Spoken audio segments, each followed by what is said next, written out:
تو کیسے اسرائیل اپنے طور پر یہ ڈیسیجن لے سکتا ہے؟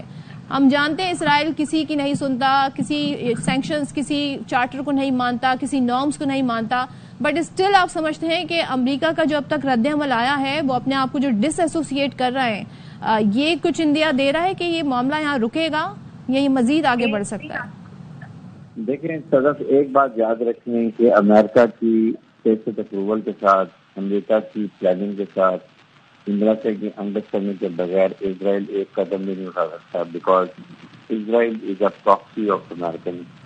جیسے ایران کی پراکسی میں حزب اللہ، مارس اور حوثیز، اسی طریقے سے اسرائیل مڈل ایسٹ میں امریکہ کی پراکسی ہے، وہ یوز کر رہا ہے. اس لیے آئی تھنک اس پہ کوئی ڈاؤٹ نہیں ہونا چاہیے کہ it is all done with proper prior approval and understanding of American.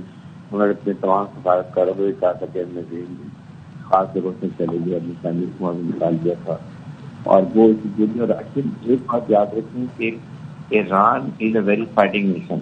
Iran اس چیز کو ایکسپٹ نہیں کرے گا. اگر وہ 10-12 سال عراق سے لڑ سکتا ہے تو وٹ ایور جتنی بھی امریکن کی سپورٹ ہو، ایران کہیں نہ کہیں اسرائیل کو نقصان ضرور پہنچائے گا. ان کے پاس ہائپرسونک میزائل ہیں، اور لیکن ایران کی سب سے بڑی کمزوری یہ ہے کہ ان کی آئی تھنک انٹیلیجنس بہت کمزور ہے. اب اسرائیل کی پینٹریشن ایران کی اندر بہت زیادہ ہے، اس طریقے سے ان کے کمانڈر سے شہید کر دیے. یہ بہت بڑا فیلئر ہے ایران کا کہ آپ اپنی لیڈرشپ فرسٹ اٹیک میں ہی نقصان کروا لیتے ہیں، اور ظاہر کہ آپ کی سیکنڈ ٹیئر، تھرڈ ٹیئر ضرور کمانڈ کی ہوتی ہے، لیکن اس سے مورال آف ٹروپس کو بہت فرق پڑتا ہے کہ آپ کے مین کمانڈر کو مار دیا جائے جو انہوں نے پلاننگ کی ہے.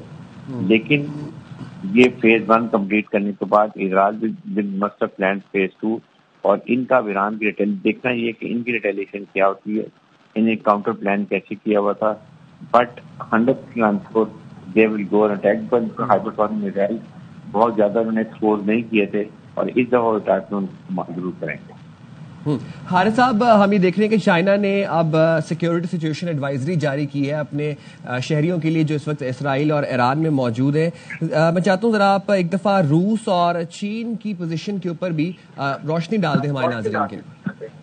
دیکھیں، ایک بات تو یاد رکھیں کہ اس وقت جو ٹیکسٹ انڈرسٹینڈنگ ہوگی وہ چائنا کی، رشیا کی اور ایران کی ضرور ہوگی.